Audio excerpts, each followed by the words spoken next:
बातमी कोल्हापूरमधून आहे। कोल्हापूरमध्ये मुख्यमंत्र्यांच्या उपस्थितीत धर्मध्वज स्तंभाचं उद्घाटन केलं जाणार आहे। कन्हेरी मठातील कार्यक्रमाला 3000 पेक्षा जास्त साधू महंत उपस्थित राहणार आहेत। यामध्ये मुख्यमंत्र्यांचे गुरु अप्पासाहेब धर्माधिकारी देखील उपस्थित असतील। काल देखील मीरा भाईंदरमधील कार्यक्रमात मुख्यमंत्री सहभागी झाले होते आणि यानंतर आज मुख्यमंत्री शिंदे कोल्हापुरातल्या कार्यक्रमामध्ये सहभागी होणार आहेत। अक्षय भाटकर आपले प्रतिनिधी सध्या आपल्या सोबत आहेत। अक्षय, आजचा कार्यक्रम नेमका कसा असेल, काय आहे आणि कुणाकुणाची उपस्थिती असेल?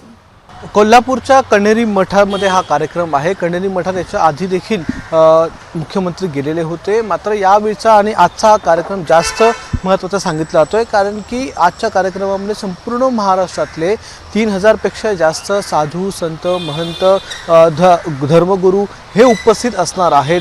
त्यामुळे या कार्यक्रमाला सगळ्यात जास्त महत्त्व आहे आणि या कार्यक्रमामध्ये ध्वजस्तंभाचं उद्घाटन केले जाणार आहे, त्याचबरोबर संत प्रवेश देखील केला जाणार आहे। अशा प्रकारचा कार्यक्रम हा कन्हेरी मठात पहिल्यांदाच इतक्या मोठ्या प्रमाणात होतोय आणि त्यासाठी स्वतः मुख्यमंत्री उपस्थित राहणार आहे। काल देवेंद्र फडणवीस देखील त्या कार्यक्रमाला उपस्थित होते, मात्र काल जर आपण पाहिलं तर मीरा भाईंदरला देखील अशाच प्रकारचा एक कार्यक्रम झाला, ज्यामध्ये राष्ट्रसंत मेळावा होता, राष्ट्रीय संतांचा मेळावा होता आणि यामध्ये आदिशंकराचार्य आले होते। संपूर्ण देशातले वेगवेगळे धर्मगुरू या ठिकाणी उपस्थित होते आणि त्यांच्या उपस्थितीमध्ये एक संदेश देण्याचा प्रयत्न झाला की सर्व संत जे आहेत किंवा साधू आहेत हे सर्व महायुतीच्या बाजूने आहेत, एकनाथ शिंदे यांच्या बाजूने आहेत, या सरकारच्या बाजूने आहेत, असा संदेश देण्याचा या ठिकाणी प्रयत्न झाला आणि आदिशंकराचार्य यांनी म्हणजे सगळ्यांसमोर हा संदेश दिलेला आहे। त्याच्यामुळे आजच्या कार्यक्रमात पुन्हा एकदा अशाच प्रकारे संदेश देण्याचा प्रयत्न हा सरकारकडून केला जातोय। आपल्याला माहिती आहे मागच्या निवडणुकीच्या वेळी सर्व मुस्लिम समाज जो आहे तो त्याची एक गठ्ठा मठं